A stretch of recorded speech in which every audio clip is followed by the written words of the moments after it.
Hi, this is a quick overview of how to save your journal number 2 template to your drive so that you can get started on your Dr. Q journal number 2.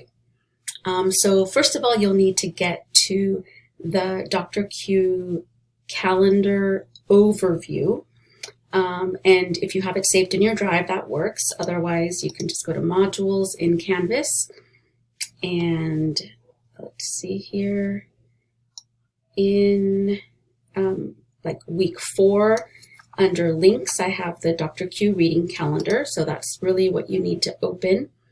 Once you get to the reading calendar, then you'll look for journal number 2 link and click on the link for journal number 2.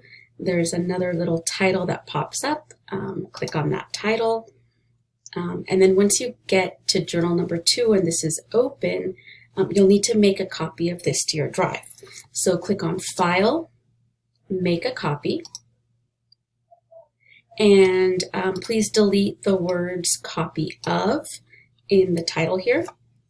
And then you can click on the folder. You're going to want to save it to your Dr. Q folder. So you'll find the ESL 100 folder and then move forward. Go to the Becoming Dr. Q folder or just Dr. Q, whatever you called it. Move forward, and then once you have the name of the Dr. Q folder right here, then click on OK. And I'm not going to do that now, but what will happen is you will have this copy now saved in your folder.